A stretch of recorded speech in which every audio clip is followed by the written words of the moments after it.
In the year 1943, the Second World War did not end with a bomb. It ended with a broadcast, a wave of invisible, resonant power that silently swept across the globe, originating from a forgotten shore on Long Island. On December the 10th, at precisely 3 a.m. Greenwich Mean Time, every engine of war, from the Panzer tanks on the Eastern Front to the battleships in the Pacific, simply fell silent. Their circuits were fried. Their batteries were rendered inert. But this was not the true miracle. The true miracle, or the true curse, was what happened next. As the sun set on that momentous day, it failed to take the light with it. A soft, golden luminescence bloomed in the upper atmosphere, a seamless, cloudless canopy of perpetual twilight. Night, as a concept, was erased from the human experience. Nikola Tesla's dream of global wireless power had been realized, and the world was plunged into a terrifying, eternal dawn. The first years were a utopia painted in sepia. They called it the Teslan Age. With energy now as free and abundant as the air itself,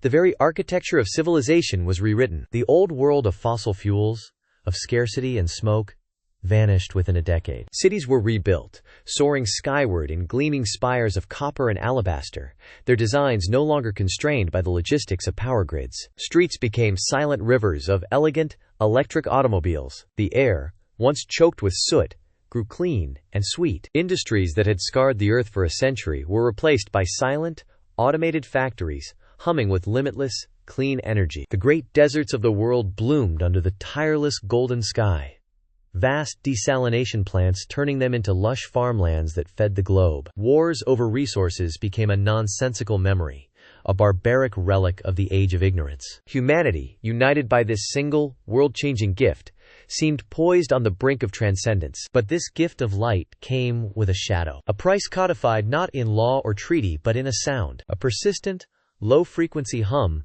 that filled every corner of the globe. It was a sound so constant, so pervasive, that most were born into it, never knowing a world of true silence. It was the carrier wave of their salvation, the very pulse of the planet's new heart. Yet for some, it was a maddening, invisible cage. To understand the price of this eternal daylight, we must look not at the marvel of the global power system, but at the desperation of the man who built it, and the Faustian bargain he struck in the final, bitter months of 1905. History remembers that J.P. Morgan pulled Tesla's funding, bankrupting his grand vision and shattering his spirit. In our timeline, that is where the dream of Wardenclyffe died. But in this world, another offer was made. As the creditors circled and the newspapers mocked him, Tesla was approached by a man in the shadows. Not a banker, but an ideologue, an industrialist, representing a consortium of men who saw far beyond wireless communication or free energy. They saw a weapon, a tool for ultimate control. They offered him unlimited resources, anonymity, a network of secret construction sites scattered across the globe,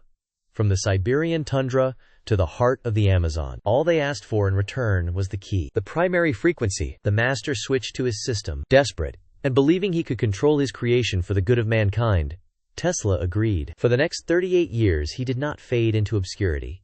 He became a ghost, a legend overseeing the largest and most secret construction project in human history. The Wardenclyffe Tower on Long Island was merely the prototype, the public failure that masked the private success. The true system was a network of 187 harmonic towers, strategically placed along the planet's geomagnetic lee lines. They were disguised as weather stations, geological survey towers, even abstract public art installations in major cities, all waiting for the day their creator would throw the switch and unite them in a single, resonant chorus. Now, we return to that gilded cage, to the 1960s of the Teslan Age. The children born under the perpetual dawn are now adults, and the subtle hum of the world is all they have ever known. But the hum is changing. Its frequency has begun to drift, to fluctuate by infinitesimal, almost imperceptible degrees. And with this drift, a strange new malady has crept into the heart of the utopia. They call it resonance sickness. It began with chronic insomnia. A population bathed in unending light found it increasingly difficult to achieve deep, restful sleep. Then came the tremors, the migraines, the dizzying spells of auditory and visual hallucinations. Biologists noted disturbing anomalies. Plants grew at an accelerated rate, their stalks thick and their leaves broad, but they were brittle, devoid of nutrients, turning to dust at the slightest touch. The gift of limitless energy was beginning to poison the very life it was meant to sustain. The consortium of old men who had funded Tesla was long dead. Their descendants, the inheritors of a perfectly ordered world, had ignored the inventor's final, frantic warnings, dismissing them as the ramblings of an aging mind. His last journals, written in a shaky, desperate hand, spoke not of megajoules and frequencies, but of biology and consciousness. His equations predicted not just the transmission of power, but of something else, a subharmonic signal woven into the very fabric of the resonance. This single, overlooked detail had a terrifying, unforeseen consequence. The secondary signal was a masterpiece of social engineering, a low-frequency wave, attuned to the precise resonant frequency of the human brain's alpha waves. It was designed to gently encourage a state of passive contentment, to smooth the rough edges of human aggression and anxiety. It was a calming whisper, broadcast to every mind on the planet. It quelled riots before they could begin, ended arguments before they were spoken. It was the silent, invisible shepherd for a flock of 8 billion souls, ensuring peace and productivity. But it was a false peace. A scattered few, the outliers whose minds were naturally resistant to the frequency, began to notice. They were the artists who found their inspiration had vanished, replaced by a bland urge to create pleasant, unchallenging shapes. The scientists, whose eureka moments were supplanted by a dull satisfaction with the known. The lovers, whose passionate arguments had cooled into monotonous agreement. They realized, with a dawning horror, that their thoughts, their emotions, their very dreams, were no longer entirely their own. Humanity had been tranquilized. Then, on a Tuesday in 1972, the unthinkable happened. For the first time in 29 years, the system faltered. For 3.7 seconds, the entire global network flickered. The golden canopy of light vanished, plunging the world into an absolute, shocking darkness it was no longer equipped to handle. Cars swerved, production lines halted, and 8 billion people, most of whom had never experienced true night, screamed in unison. But in that brief, terrifying abyss, some looked up, and they saw the truth. There were no stars. The moon was a pale, forgotten ghost. In their place, high in the orbital dark, was a web, a vast, impossibly complex lacework of faint, geometric lines, glowing with a soft, internal energy of their own, a net cast around the entire planet. For the first time, humanity saw the bars of its cage. The tower wasn't a power station, it was a shield. But what it was keeping out, or perhaps what it was keeping in, was a secret Tesla had taken to his grave. The flicker was not a failure. It was a warning. A warning of what, and from whom? For decades, the inheritors of the system had believed it to be a perfect, self-sustaining machine, but they had forgotten the most fundamental rule of Tesla's work.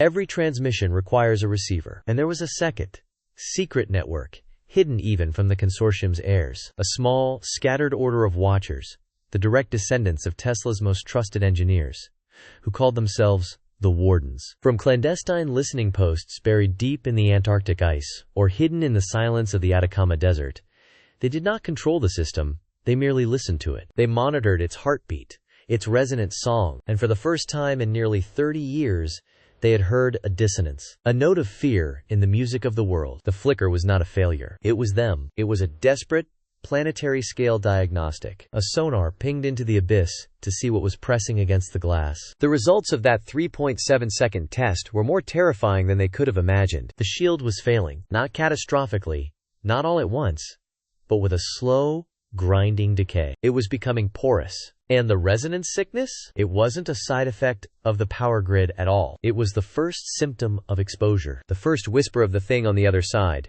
seeping through the microfractures in reality. The hum of the world was not the sound of power. It was the sound of the cage straining. The infinitesimal frequency drifts were the bars of reality itself beginning to bend. What had Tesla been so afraid of? Why build a shield of such staggering scale? His final journals spoke of a cosmic intelligence, but not one of flesh and steel. He called it the static, an entity, or perhaps a natural law, from a dimension adjacent to our own, a form of consciousness that saw complex, ordered systems like life and thought as noise, as an error to be corrected, to be smoothed over into a state of perfect, silent entropy. It didn't invade with ships. It invaded with itself. It seeped into the laws of physics, rewriting them with a language of decay. It was a mind virus for reality. This was Tesla's true, horrifying secret. The mind-dampening alpha wave wasn't a tool for social control. It was a cloaking device. He feared that the raw, chaotic, passionate energy of 8 billion human minds, our rage, our love, our ambition, was a brilliant, irresistible signal flare in the cosmic dark. He didn't tranquilize humanity for control. He tranquilized us to keep us quiet, to hide our children from the monster in the closet. And now, the cloak is tearing. The wardens, the secret listeners, are faced with an impossible choice, laid out in the final protocol of Tesla's last will. They can watch the shield decay and allow the static to slowly erase existence, or they can trigger the system's final, desperate safeguard, a protocol designed to reinforce the shield, to harden reality, by amplifying the calming frequency 1,000-fold. A signal so powerful it would not just pacify humanity, but permanently sever the connections that allow for true inspiration, for passion, for dissent. It would save our lives by sacrificing what it means to be human. But a last, frantic message from a forgotten listening post reveals a horrifying truth. The static isn't the enemy. It's a symptom. The real disease is what's coming behind it. The decoded message streams across the old monitor, not words, but pure data.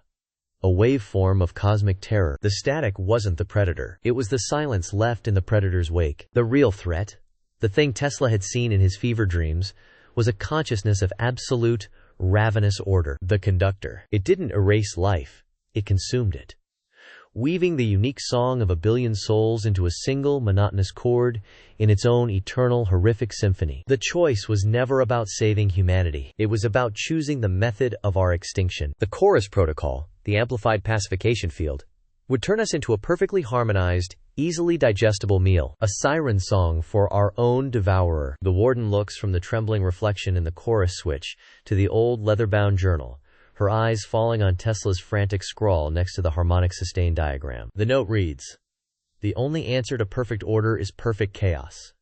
It wasn't a safeguard. It was a final, insane gambit, not to reinforce the shield, but to turn it into a weapon, not to quiet humanity's psychic noise, but to amplify it into a deafening, reality-bending scream, to unleash the full, untamed, glorious, and terrible spectrum of human consciousness upon the universe. It would shatter the cage completely, exposing them to the full force of the static.